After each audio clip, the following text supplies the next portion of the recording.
The psychedelic revolution is here. If you want to integrate your visionary experiences into your purpose, get clear on your entrepreneurial path, and help people while you do what you love, then this podcast is for you. Welcome to The Psychedelic Entrepreneur, medicine for these times. I'm your host, Beth Weinstein. I'm a spiritual business coach, 3-time entrepreneur, and a lifelong student of psychedelics and sacred plant medicines. You carry your own unique medicine, and your medicine is what we need for these times. This podcast will help you to share your medicine so you can create transformation in the world. Listen in on conversations with psychedelic leaders, changemakers, and conscious entrepreneurs who are living proof that a better world is possible when you follow your heart and live in alignment with your soul. Hey everyone, welcome back. Today I am so happy to have Robert Heffernan here. Hi Rob, good to have you here. Hey Beth. So Rob is the program director of the Chacruna's Council for the Protection of Sacred Plants. He's been active in organizing and legal efforts for the Santo Daime, ayahuasca, and the broader psychedelic community since 2005. He's also a certified Shamanic Breathwork facilitator, a certified integrative sound and music practitioner, and does sound healing, and a long-term Buddhist Dharma practitioner. Rob has a deep commitment to integrating and building connections between Buddhist Dharma, sacred medicine work, and the eco-climate social justice crisis. Rob, thank you so much for being here and also representing Chacruna and the work you do at Chacruna. So I love to always hear everybody's stories. What was your path to get you to where you are today? What did you, grow up doing? What did you do for a living? How did you get involved in Chacruna? And how have the plant medicines played a part on your purpose and your path? Mm-hmm. Well, sure. When I was a teenager and in college, like a lot of us, I was using LSD and psilocybin and cannabis. And also I was studying Eastern religion and philosophy. And then over time, I realized I didn't really know what I was doing with psychedelics, so I would only take them every rare once in a while over a couple decades. But I got deeply more involved in Buddhist Dharma and other spiritual practices, as well as being involved with various political and cultural causes. And at that time, for many years, I worked in the audiovisual IT aspect of a large communications advertising agency. Eventually was a manager there. So that was kind of not related to the other things, except it gave me a broad understanding of how the world works. And there were a lot of very interesting, intelligent people there, but it was kind of also the engine of Maya and desire in our consumerist culture. However, and I was involved with music and different forms of therapy and so on and so forth. But around, I got more dynamically interested in psychedelics, which I always kept track of what was going on with them for decades. But then in the late 90s, 1999, in fact, I got more interested and I tried them again a few times, but again, hit a wall. I felt like the only thing I could do was to use higher doses, but I had to be in community with people and some kind of support, which, I didn't know where to find that. And at that time, right around that time, I got an invitation to go on an ayahuasca retreat in South America. This is in 2000, before they were that prevalent.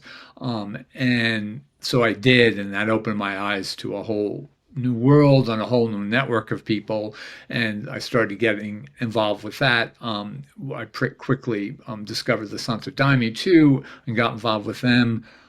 Being involved with the Daime, I began to ask lots of questions and do research. I eventually got on their legal committee for a while. I was the chair of the U.S. legal committee, which opened my eyes even more deeply to all the issues and concerns. And this is at first before the court cases were decided.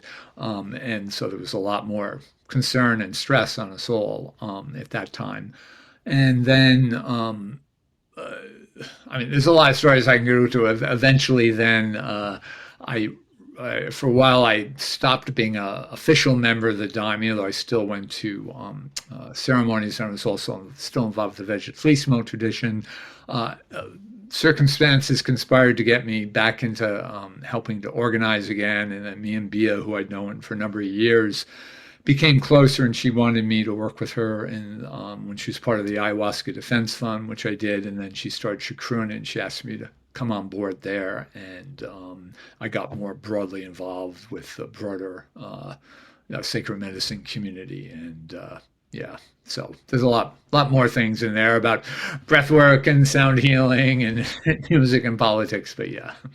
Well, we'll dive deeper in all these. I have a few questions regarding, your Buddhist path, and then the path of legality.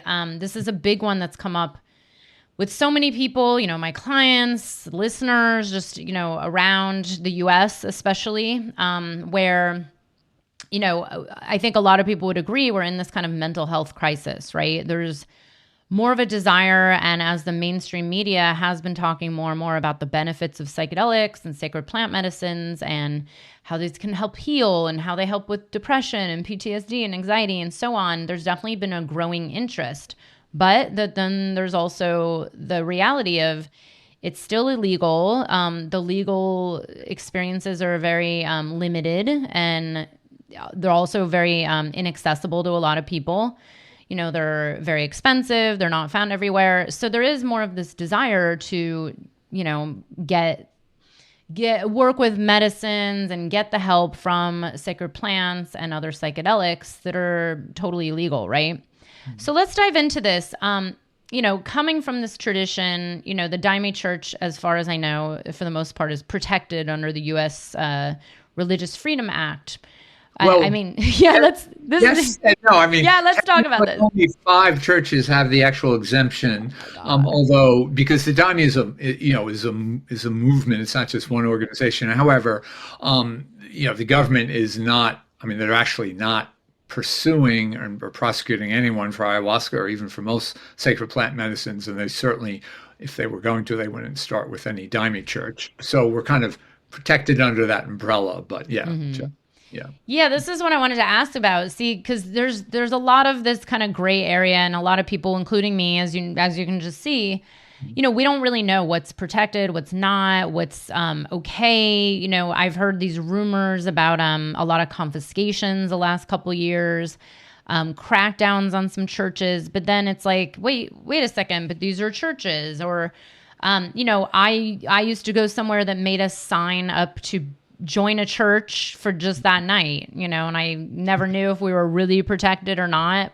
Mm-hmm. We never seemed to get in trouble, so it was okay. But what is the reality of what's going on in the U.S. system with this whole, protection of religious freedom? Like, is it really massive red tape? Like, how hard is it to really get legalized to work with these medicines? Well, to the answer to that, to a lot of questions, is it's complex and and very layered. So, on the one hand, there is the Religious Freedom Restoration Act at the federal level, and there was the big Supreme Court case with the UDV, the Unital de Vegetal, that a unanimous decision in their favor that said that yes, they had the right to use it, and that created a precedent for everyone else for other substances too. And then the Daime won a case in Oregon which protected a number of churches there, and then since then the DEA has given exemptions to a number of other Daime churches that have asked for it, through that network of churches. So the Religious Freedom Restoration Act is a path conceivably that everyone can follow, but the UDV and the Santo Daime went to court. The DEA put in this alleged process where you could petition to get an exemption, but besides questions about how valid their process is to begin with, they haven't really been following it. Anyone that put in exemption requests, if people are familiar with SoulQuest, for 3 years, they never even answered them, even though lawyers kept asking them. And now there's a whole story behind that, but they're mired in a court case now. And so most lawyers and activists would say it's not even smart at this point to petition the DEA because, they haven't really been answering people, and what their parameters aren't clear, and the DEA says that they're going to come up with a new set of regulations or guidelines in the next year, and we'll see. However, at the same time, since those court cases and even before it, the government has basically not been pursuing sacred medicines for religious use, even for healing use for the most part. A big exception to that is when medicines are coming over the border, particularly ayahuasca, but there's also been issues with San Pedro and some other things, mimosa, and there's been at least approximately, as far as we know, about 300 seizures since the beginning of COVID. There were always seizures occasionally where people would get it seized, and usually they would just get a note in their box. But that exponentially, grew once COVID started. We think because they had more time in their hand, they were getting less packages in to check, and there were more agents available to check them. So the more they checked, the more they looked, the more they found, the more they looked, so on and so forth. And so a lot more people got those notices, but also there are also more visits either by Homeland Security or facilitated by Homeland Security people. And then there also have been a number of arrests and even an uptick in those arrests in the last 6 months, 9 months or so. So, for the most part, they're not looking for it in the U.S., but at the border they are, and that's created a particularly difficult situation in the ayahuasca community for people that get their sacraments from South America, either because they have relationships with communities there where they want to support them, or it's part of their religious spiritual doctrine to get it from the land where their community is based, and so on and so forth. But at the same time, besides the fact that most law enforcement is not pursuing it within the United States, there are these different decriminalization and legalization efforts in the United States, particularly out west, and Oregon being a famous example, which is also helping to move things forward and showing interesting paths forward in different ways, which is, people have a lot of different concerns and opinions on those different initiatives. So, and there's already in some places where there are existing laws at the state level, either religious freedom restoration laws that people could use, or just what's in their basic constitution. There was recently, in the last year or two in New Hampshire, someone had their psilocybin seized, and they argued that this should be covered under religious freedom in the state. And at first they were found guilty, but they appealed, and it went to the state Supreme Court, and the state Supreme Court ruled, no, you have to take that argument seriously. They didn't rule in their favor, but they sent it back to the lower court saying you have to consider their religious argument. And it looks like the state is just, my last understanding is they're not pursuing it any further because they don't want to. So, there's, situations like that, but it's very complicated. And by the way, even I'd say they're not pursuing, there's other legal issues that people can face because, for instance, there's some people that have been involved with sacred medicines that have had their children taken away for a month or two, or inquiries by Health and Human Services. Other people have lost their jobs and their academic, not positions, but academic, they've been involved in certification programs and they got kicked out of them because of certain situations that have arisen. So there's issues about people getting proper insurance if you have a church, but you don't have an exemption for sacred medicine. Let's say someone tripped and fell and they were under the influence of it. Would you be liable if you had insurance? Would insurance pay for it? Because there's all kinds of issues, and so that's why it's so important both to understand them and to move ahead to try to, resolve and have protection and freedom for this. Yeah. Oh, thank you for shedding so much light on that's this. The short answer, however long it was. No. I mean, because it's fascinating because, it's like I've heard little bits and pieces of this over the years, and I think everybody's been hearing a little about, some issues and Soul Quest and confiscations going on. But no, it's really interesting, and it really makes me wonder what the direction is, what direction we're going in. This legal question has come up with a lot of people who do, let's say, actual therapists who've studied under a mentor and maybe worked with these medicines for a very, very long time who are now offering, let's say, underground therapy sessions. It's like there's even questions there. It's like, well, how can I be protected if something does go wrong? Well, I don't know if you can. Or yeah, I mean, because under religious freedom, you have to be. I mean, if you're a group of people, you need to be like some type of religious organization. If you're an individual, you can assert your right to your religious right to use these under certain parameters. But if you're doing therapy, that's a whole nother thing, because that's not covered under religious freedom. That's a whole nother route that usually goes through the FDA and other therapeutic organizations, and that's a whole nother task. Although there's interesting things about that, like in Oregon, where they passed that law. It wasn't specific to therapy. What it was saying is that there can be these centers where people can come to experience psilocybin, and they could have therapeutic counseling related to that, and maybe religious use might be able to be included under that. They're working out those guidelines. So there are some interesting avenues there. And there's also in other states, like Colorado is looking at how, different things might be able to be nested for at least psilocybin and other sacraments. But yeah, there's no, if you're doing actual therapeutic work, there's no clear path there. Although what I always say too is, like, these, as we all know, these sacraments, they are what people call entheogens. They are, sacramental religious medicines, but they are therapeutic, both in the sense that we're talking about how they can be used for specific, diagnosable conditions like anxiety and depression and PTSD. Yet they're therapeutic in a broader sense, and even when you use it in a religious sense, it's therapeutic because we know how it, it helps cleanse us and clear us and give us insights. And they're also what I would say life enhancing, what sometimes people call recreational, where they just give you can infuse you with energy and give you a broader outlook and just create a sense of wonder and aesthetic and sensual enjoyment.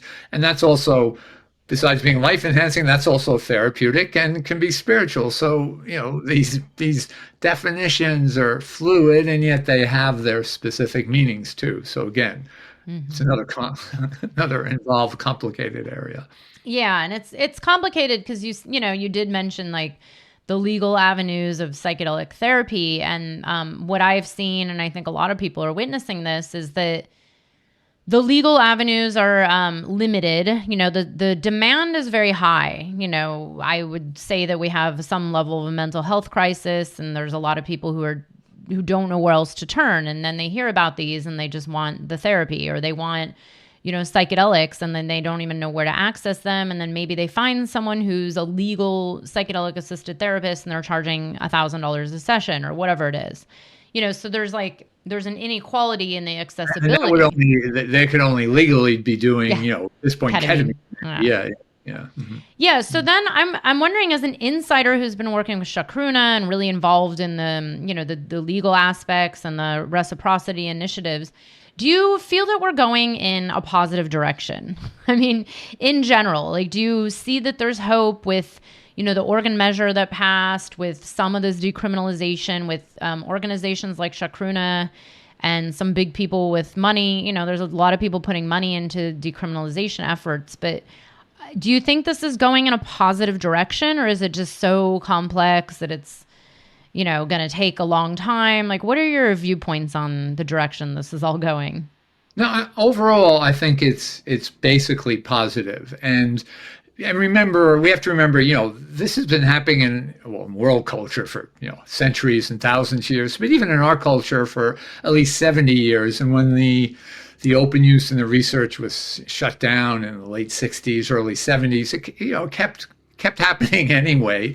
And then things converged again to get us where we are now, which, yes, it is complex because you mentioned about money. There's all this investment capital and all these questions about people wanting to make, big profits and patenting this and that. And, is Big Pharma getting involved? Although let's remember, Big Pharma has always been involved in our culture since, LSD and, psilocybin, back when, although little differently. Remember, at first Sandoz was first giving it out for free to therapists, saying, what is this? Help us understand this. So it's a little different now, but still, there's all many questions involved with that. But there's still lots of good work that people are doing. I don't even want to say underground. Let's say that are doing quietly, and that are not promoting themselves with these sacred medicines. And then there are all these wonderful initiatives happening, like in Oregon and Washington and California and Colorado and all over the place. And I think these things are going to be continuing on all these different levels. There's going to be the legal research that's going to lead to legal use, and then there's many questions are going to be worked out there about access, and but for in terms of socioeconomic status and gender and color and so on and so forth, ethnicity. In Chacruna, we have a lot of events and publish a lot of articles about that issue in terms of psychedelic research and the legal, how it's going to come to be available legally. However, all the decrim legalization efforts are going to continue too. And then I remember at a conference, there was this panel. It was a number of people involved in the research space and in the corporate space. What do you call it? Compact was on there. I'm not saying it's not Compact. Why can't I remember? Compass Pathways. Pathways, yeah, was on there, and Bia was on there, and other people, and people are arguing about all these things. And at one point, Bia said, "Hey, let's remember, people have been using these plants for thousands of years, and most of us have been using it, all of our lives and decades. That's going to keep happening regardless of what anyone does. And as long as we can be smart and know how to protect ourselves and defend ourselves, and then try to negotiate and litigate." Things will, one way or another, keep going in a good direction with all the problems that are showing up and which are likely to, continue. I guess one thing we're all afraid of is some kind of backlash where people are being too either forward or too reckless or making too many claims, and that's, or someone, famous or connected to someone, who had some unfortunate incident, it's like things like that. But the claims, I'm laughing because you can't get it back in. That's my hope. Yeah. Yeah, I'm laughing because someone claimed on Facebook, in some Facebook group a few months ago, that ayahuasca is the only thing that helps depression and everybody must do it. And I was like, dude, I don't know if you should just be claiming that because it helped you. I mean, there's no guarantee, right? It can actually re-traumatize a lot of people. Yeah. So that's an important thing to consider. Yeah. So let's talk about the work you're doing at Chacruna. Can you tell us a little bit more about the Council for Protection of Sacred Plants and what the initiative is all about, and what the mission is, and where the future of that is going? Sure. Well, in fact, I even took some notes because Chacruna is so kind of vast on one level, even though, as we were talking beforehand, there's only a small group of people that actually get paid. There's a couple people that get paid full time, and a number of other people that get paid, per diem, or however you want to frame it. And then, a lot of us work without remuneration. People think we're this big, robust organization, which we are in terms of what we accomplish, but in terms of the actual staffing, it's small. And so I'll just put a plug. We always need money to continue this, but. Yeah. The Council for the Protection of Sacred Plants, we're a group of lawyers, academics, anthropologists, researchers, academics, and activists. And so we advocate for the legality of sacred medicines, sacred plant medicines, and synthetics too, and for the conservation of plant species, and for the rights of traditional cultures to continue, as they wish. And we encourage best practices and for legal reduction for groups that are using sacred medicines, and then we support specific decrim and legalization efforts and initiatives. We recently published for free a guide to RIFRA for best practices for psychedelic plant medicine churches, and you can go on our site and get that. That's for free. It's an 80-page book. A lot of research went into it. One of our lawyers is the one who wrote it, and we all, we're involved with that. We also do things where we raise money that I remember you said you contributed to the Church of the Eagle and Condor, which is a church that had their sacramental medicine ayahuasca seized, and that money went to go deep, do a deep dive into Freedom of Information Acts and to do more research, investigation, and now they're discussing with their lawyers what their next steps are going to be in terms of possible negotiation, litigation, or continued cultivations of protocol to offer protection. But we'll probably be hearing more about that in the coming months. And then I'm specifically very involved with helping spiritual congregations who use sacred medicines to organize themselves. And I consult with people who have legal issues and questions, and then refer them to lawyers or other professionals to help resolve specific legal issues. And like I said, a lot of that recently has revolved around all these seizures and people who have been arrested or had visits or want to know, what they can do to protect themselves. So in case something like that, happens.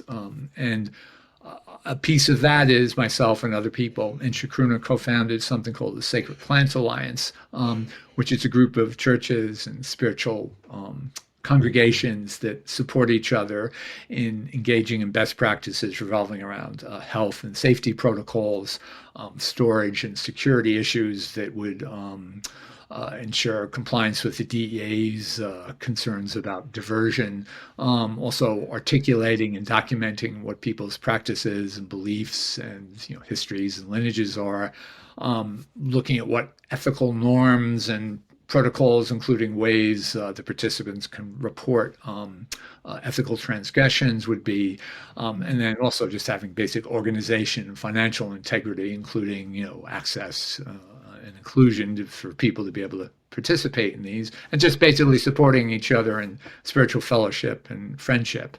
And we're doing that both for the small group of churches we're already involved with, and we want to create a template that other people can follow. And we're also going to, in the near future, open it up slowly to other groups to join us, but we really want to create this template that people can use and adjust to their needs around the country. And that originally was nested within Chacruna, but now it's become a separate, incorporated organization that's, independent. So, yeah. Oh my God. I'm getting chills and tears hearing all this. I didn't know it went this deep. That's really incredible. Around the country doing that too, and we're in communication with them, and just trying to, yeah.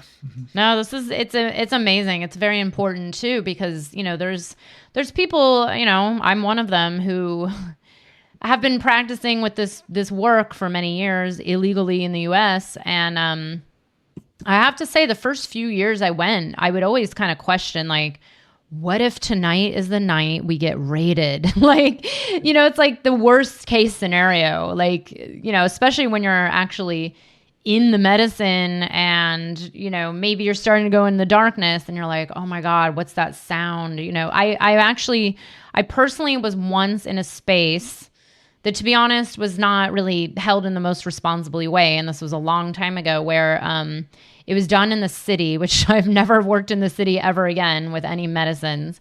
And cops came to the door. And it was a scary moment. It was like the future, flashed before my eyes. And I'm like, we're just doing mushrooms. It wasn't, to me, it was like no big deal, but it was scary, And I think there are a lot of people who want to feel free and want to feel safe and held. And, the reality is, as being someone who's been kind of in this area for for at least a few years, or working in this area for so long, there are a lot of people who only feel safe if they go to other countries or go to these really expensive retreat centers and, in countries where it is legal, where it's inaccessible for a lot of people to attend. It's not everybody has $5,000-$6,000 to go do this in Costa Rica in a fancy retreat. Or even if it's a lesser fancy place, even in going to Peru, still money to get there, and it's exactly, yeah. Going to the jungle is not cheap either, exactly.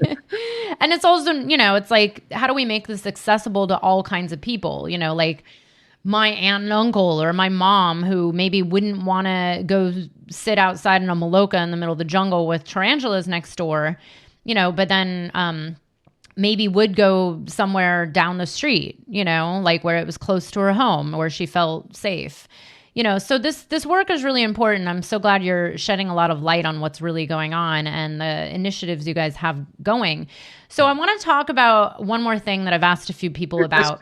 And I understand that fear of like, what if the police come? But I think the vast majority of people in the United States don't have to worry about the police coming during a ceremony. I mean, unless something else happened. I mean, there could be some other incidents that happen, but again, they're really not pursuing it. People who run ceremonies need to be more, need to be careful about, what they're doing and how they're promoting themselves. Although again, I mean, people promote themselves on Facebook. And knowing if they were going to go after people, they could go after low-hanging fruit. They're not doing that. So, but I especially, I know like 20 years ago, it was a lot more of a question mark. We didn't, but still, it still is a concern. But yeah, if anyone's drink medicine this weekend, the chances of the cops, arresting you are probably close to zero. That's good to know. Good to know. Who knows? But again, there's no guarantees. But that I don't know that that's ever happened in the U.S. I mean, I can't say some small group using mushrooms somewhere that we don't know about. But, who knows? Yeah. Well, let's talk a little bit. You mentioned the people that are going into, like these companies, the Compass Pathways, the venture capital, the rise of money and businesses forming around psychedelics and the future of that and what will happen when it comes to, business practices, social practices, reciprocity. Oh my God. You guys, I have post-COVID brain and it's been painful, let me tell you. But let's get into this a little, and I know, maybe you're not as involved in this, but I'd love to hear your opinion on what you know about what's going on with these businesses and venture capital money that's going into, let's say, like trying to patent a strain of psilocybin or start up a psychedelic company where maybe they want to try to do something with ayahuasca or, psilocybin.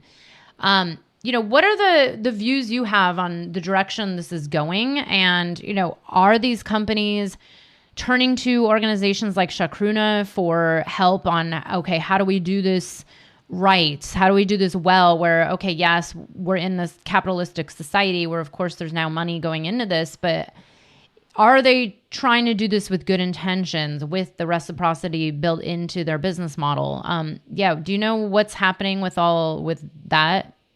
Well, it's kind of all over the map. There definitely are good people and who are involved with companies that care about this and are consulting with different people like Chacruna. There's a group called North Star too, and who are trying to see how they can approach this in an ethical way where they're concerned about access and inclusion, and that's happening, in different formats.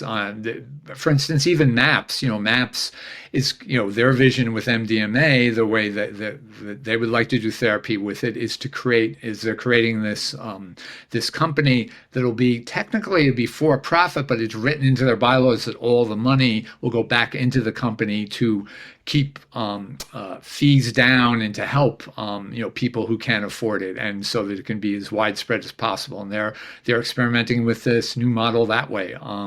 There's other companies that are specifically. I know there's one company working that is beginning to.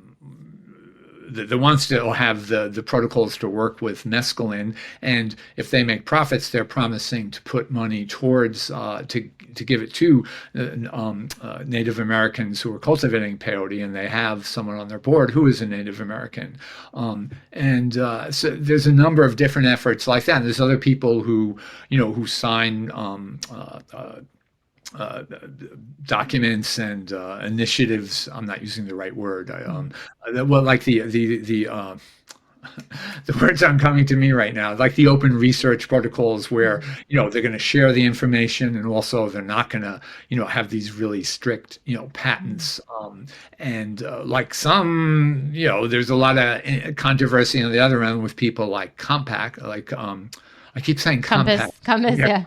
I'm putting Compass and Pathways together as Compact, but with Compass, where they're trying to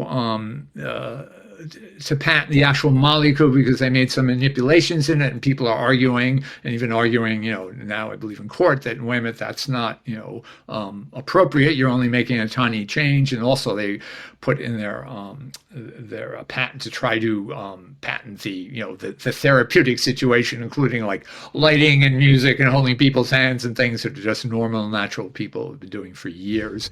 And, and there's things in between there. And there is big concerns because there's this investment capital and being involved. And there's, pharma, big and medium and small of various sorts. And that's complicated because, of course, that is how medications can get to people through pharmaceutical companies. Doesn't necessarily have to be all bad, but depending on who's sitting at the helm and who's at the gatekeeper of that. Big pharma companies do not have a good record about keeping prices low and trying to make sure it gets through to people. So that's why there is a lot of effort on the part of Chacruna and other groups to really raise these questions and put pressure on people. And again, there are these other models that are arising about group use and going to centers to be able to use it, and to have that legal or to have it so decriminalized that it's not really an issue. So yeah, but it's very, very layered. And I wish I could give a simple answer, because I don't want to just demonize any company that's that's working with these present what I call sacramental, medicines, because some I know some of these people, they're really looking at that and trying to do a good job and find a way to get out to market as well as they're, trying to make a living. But there's others that it's, far more questionable. Yeah. Like everything in our world, right? And we've had a series now, I think it's 5 or 6 events, and they're still accessible. We're specifically about the patent issues involved because they get very technical and very esoteric, but we have 2 good lawyers associated with us that can unravel that, and there's other events and forums we've done on the broader question about pharmaceutical companies and access. Yeah, I know it's not an easy answer, and it's so complex, and of course there's so much behind the scenes that none of us even know about and don't even understand. Like you said, it's very technical, and unless you're an attorney, it's kind of over the head. But I'm curious, like, is the general feel at, let's say, an organization like Chacruna, do they also feel that this is all going in a positive direction, even when it comes to the money and the capital that's being quickly thrown into the psychedelic space? Like, do they feel that this is a positive thing, or is there a concern? Oh, we're concerned, yeah. And if you go to a site, well, we express those concerns pretty, readily, or we are people who we invite to write. And at the same time, we're trying to be practical about the reality of the world. If you, it's just a case of, if you want LSD or MDMA or psilocybin, to be legally available in the therapeutic way that a lot of people are going to be comfortable with, then which I say a lot of people aren't necessarily going to be comfortable going to a peer-to-peer therapeutic relationship, or to a in a spiritual congregation. They want it to come through that other route. So we understand that, and that's a valid way, but we are concerned about does that create dynamics, commercial dynamics, legal dynamics, political dynamics that hinder the legalization and the decriminalization and the the availability to these other paths that people are following. That's an open question. There were questions when the Oregon initiatives were up last year, whether there were some pharmaceutical companies that there were rumors and that maybe they were trying to fund opposition to that. It's some of them said, oh no, we are not doing that, but it's hard to know. Did they say they weren't doing it because it was found out, or because they weren't? So but yeah, we basically feel positive about, but there's also this thing about right now there's a lot of positive vibe in the media about psychedelics, but could there be a backlash, especially because there's so many people who are calling themselves shamans of some sort, how much training do they have and how much capacity and ability do they have if something goes wrong or if too many things go wrong and that gets too much attention, does that, will that create, a backlash where people might start pursuing it? There's concerns there, and there's concerns regardless of that. Just there's also concerns about, again, there's so many people out there. How well poised are they to, to handle these things? And a lot of people can hold space well enough, but what happens if someone has a spiritual, psychological, or physical, emergency or crisis? Either during or after. Can you really handle that? That's that takes a lot of understanding and years of training, right? Yes, that has come up a lot in the work that I do. I actually did a whole podcast episode called "Why Being a Trip Sitter Isn't a Business," because it's amazing how many people have contacted me saying, okay, I just want to make money trip sitting for people. And I'm like, it's not about sitting. It's so much more than that. Like there's the preparation, there's the actual sit, and then there's the integration, which is the most important piece. It's like, okay, what do you do with this? And like you said, I mean, even me as someone who's been practicing with these medicines for a pretty long time, actually, Robert and I know the same person who helped me very much integrate some of this really powerful work, where I came to a point where I was like breaking, like this is no joke, these medicines. And I was actually considered a pretty mentally healthy person, but I was going through so much and I knew I needed help. And it wasn't being fixed by the medicines. It wasn't going to Peru. It was actually bringing up all the stuff where then it's like, I need someone who's trained in, understanding the medicines very well. And then as well as, somatic therapies and energy work and the body and grounding exercises. I could go on. And it's been interesting how many people are rushing to this path of like, well, I know I can hold space because I've worked with them 5 times, And I agree. Like, it's very important to get a fair amount of, training and experience before you're able to hold people, especially if you're looking to hold people, with more than a microdose, where it's like major traumas can come up, we all know people who've had, psychotic episodes or mental breaks. I mean, I've been there. Like, I've been at some pretty low points with medicine work where I was like, oh my God, I need help. Like, if I don't get through this, I don't know if I'll mentally survive.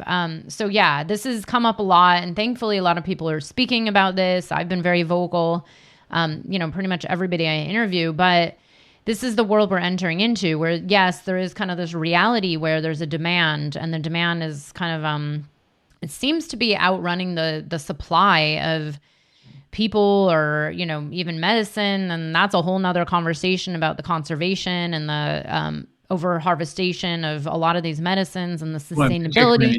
With peyote, there's a big controversy about, decriminalization of peyote because most Native Americans feel will win it. If you decriminalize it, even if you're saying it's for self-cultivation and it takes years and years to cultivate, then that could put pressure on the wild populations, of which there isn't much in the U.S. and Mexico. And so there's these, unfortunately, in a lot of our opinions, instead of respecting the view of the Native Americans and saying, okay, let's slow down, let's listen and patiently, converse with each other and, figure this out, there have been, instead some public fights about that. And so hopefully we can, resolve that. But, also to your question we were saying before, it's really important that, people are turning these medicines for spiritual illumination and for therapeutic healing. But like you're saying, you can tap into some really deep things, and it's never just about the medicine. The therapeutic healing path is a day-to-day, moment-to-moment engagement, with a lot of modalities and relationships, and it's nothing's a panacea. It's the same thing like we mentioned Buddhist Dharma. Like, some people talk about, I'm on the path of meditation. We're really like, Dharma isn't just about meditation. That's a core fundamental part, but it's also about cultivating, wise speech and proper relationships and eating well and being grounded in so many, different ways. And it's certainly the same with medicine, and people are getting smarter and better about that. And remember, in the cultures that a lot of the medicines we use arose in, it was that was just part of their culture. It's part of their cosmology. It was nested in within a whole thing, that we're just really, I can say beginning to do, although, a lot of people have been doing it for a long time. So there is that knowledge coming through, but it's, again, a lot of different people doing a lot of different things. Mm-hmm. Yeah. And they also, thousands of years ago, they had a different life, right? It's, the reality is a lot of people turning to medicines like me and everybody else. There's the reality of the world that we live in. People are working jobs, they're juggling families, they're trying to survive, they're in, the US and capitalism, and I could go on and on. So it's, our lives are a little more complex and complicated than maybe, living in the jungle and, maybe living off of land or whatever, many hundreds and thousands of years ago. So it is very different. And this is where it's important to take a lot of this into consideration. I say exactly what you say. I'm like, integration is a moment to moment practice. It's not something you do in one session after one ceremony. It's literally like every day. And that's the whole point. It's like, why even work with these medicines if you're not going to learn how to integrate it into your life and into the world and into, the mission you have on this planet, like, your purpose or what you want to contribute and give back to the earth. Mm-hmm. But Robert, let's talk a little bit. I'm curious. So, I want to talk a little bit about, your other, your Buddhist path, your spiritual path. It's interesting. So I was also, and I still consider myself to be on a Buddhist path as well. And many, many years ago, so I had already been working with medicines from a pretty young age, but when I started working with ayahuasca in a, ceremonial setting and taking it in as part of my spiritual practice, it's funny, I went to my Buddhist teacher actually before I drank medicine, and I asked him about it, and he was actually very much against it. It was really interesting. What kind of lineage was this, by the way? Theravadan. Theravadan. Okay. Yeah. You can say the name if you want, or if you don't have to. Yeah, no. Well, he was of the mindset that, he came from a background where he was in recovery. He was a recovering addict, and so a lot of the community I was in actually had a lot of recovering addicts. I was not one of them. I've thankfully never really had that problem. But it was interesting because then a lot of people were on, let's say, antidepressants. They were on pharmaceuticals to help with other, whatever else they were experiencing. So I found it to be really interesting because my first ayahuasca ceremony actually really helped me understand and integrate so much of the Buddhist teachings over the years, where I'm like, oh, now I get it on such a deeper level. I'm curious, what has been your path with the Buddhism when it comes to your own medicine work? Like, did one come out of the other, or like they just developed at the same time? And like, how has it helped one path versus the other? Yeah, and for me, they're the same path. They're not like, medicine is part of what I like to call Bodhidharma. I'm definitely have a long-term practice and involvement specifically with, the Theravadan and even somewhat the Mahayana and Zen and Vajrayana tradition, but very rooted in insight Vipassana traditions. But Bodhidharma can be translated as the way of being awake, which includes, the vast corpus of Buddhist knowledge and practice, but also other, spiritual traditions and psychological traditions and science and philosophy and so on and so forth. But specifically to your question, they kind of rose together when I was younger. But it was after I was in college that I got more deeply and specifically involved with specific Buddhist practices and groups. There was some overlap with my early use of psychedelics then, but then, like I said, they became very sporadic until I drank ayahuasca, let's say 20 years after that. But I kept deeply involved with Buddhist and other practices. And so I don't think I would have gotten through my first ayahuasca sessions had I not have been grounded. Even as difficult as they were, there was some part of me that knew, if you can stay still enough enough and breathe, you'll find some ground here. And then they really began to mutually inform each other to the point, like I'm saying, they don't feel different. Like it's almost, some people say, well, how do you integrate that? I mean, if you're involved with Dharma practice for long enough, it just becomes part of your life. You're really doing it all the time. I mean, you forget, but you're still coming back. And whether you're doing a specific practice of following your breath throughout the day or using phrases, you keep noticing like where you are and where you're not, and you bring that into your medicine practice. And specifically, and I've given talks on this and given further ones, I always begin a medicine practice specifically doing a formal meditation practice, and then as things begin to open up, I'll move it from very specifically working with my breath to working with the feelings and sensations in my body. And then, of course, as more stuff comes up, I might really follow those energetic flows, but then may engage in more reflection or even allow myself to go with some reverie, but always trying to be cognizant. Is this supporting my well-being, or is it hindering my well-being and that of others? Because that's kind of the core of Dharma practice. Is this supporting well-being, or is it not? And then there's all the aspects around it. And like yourself too, it's definitely, over time, all these concepts and ideas in Dharma practice keeps changing and deepening anyway. But with medicine, there can be those things where it's like you really can have a breakthrough and of an insight of like, oh, you get a flavor of, well, this is what that's about. In fact, my first real understanding of anatta and shunyata, of people call it non-self or no self, and of emptiness, or some people call it contingency, was many years ago on MDMA when someone was actually guiding me using Vipassana. I didn't know what Vipassana was at the time, and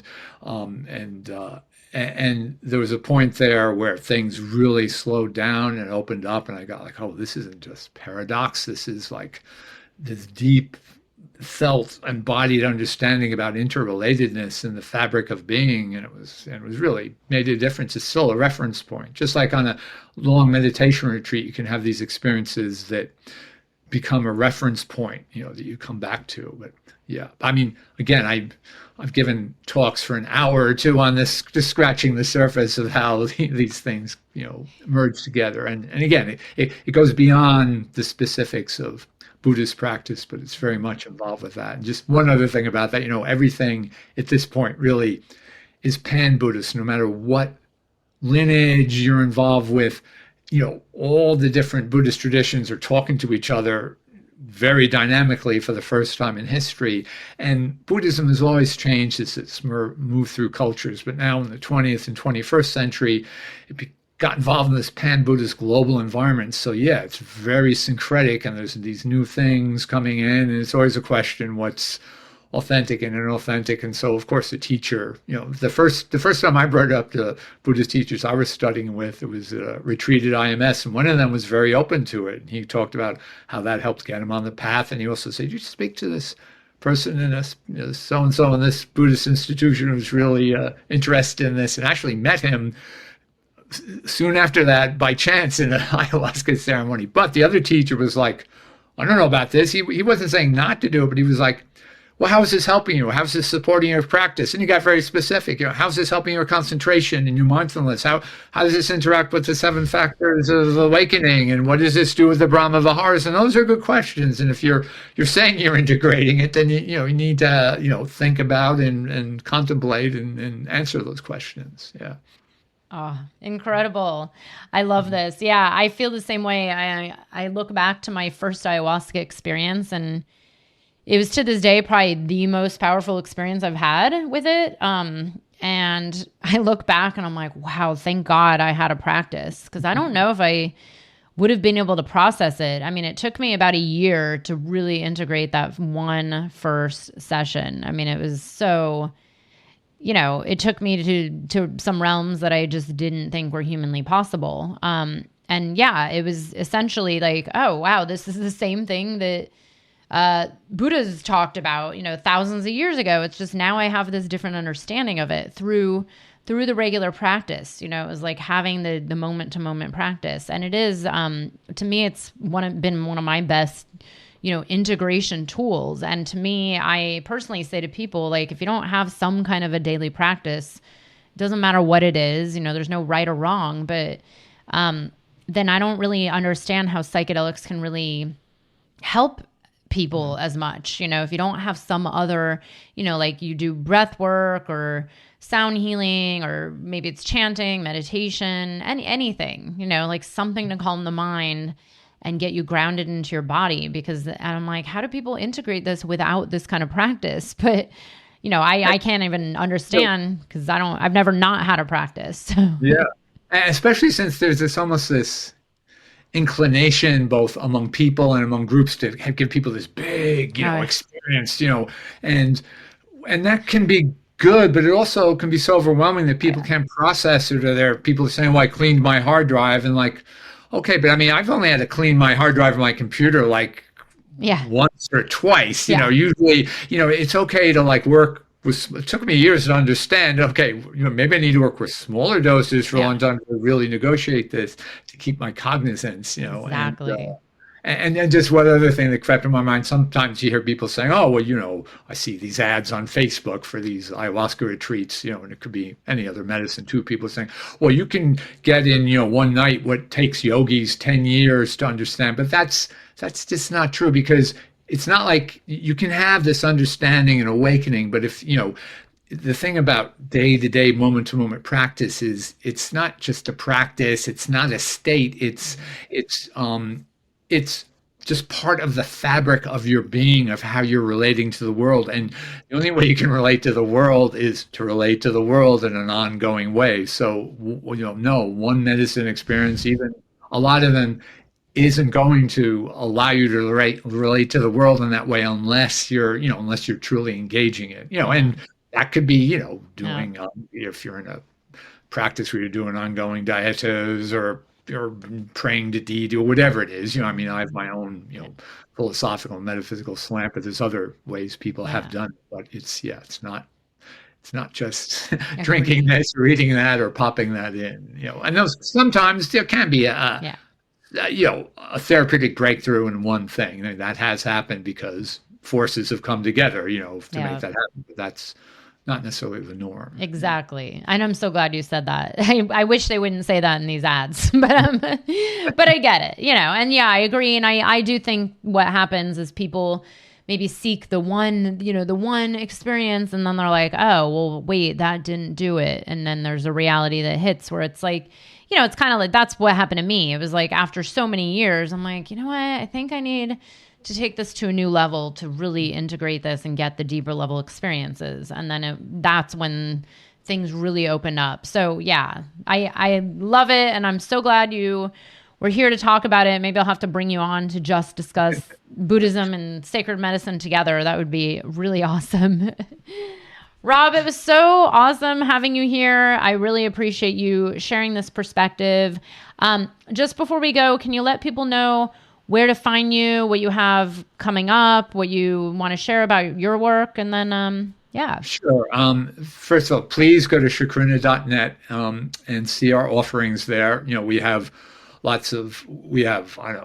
published 130 or 80 articles for free last year. Those were for free on our site, and there's lots of videos, and we have a big conference on religions and psychedelics coming up, and you'll see all of our initiatives. And really, we're doing a lot of work in all these diverse areas, from indigenous reciprocity to these questions about the commercialization of psychedelics, to inclusion and diversity, and in terms of people of color and queer people and ethnicities and so on and so forth, and all the legal things, so on and so forth. So there's a lot there. And if you have specific questions for me, where if you're encountering some legal or social issues, you can write me at rob@chacruna.com, and we can help you there. If you have a broader question, it's info@chacruna.com.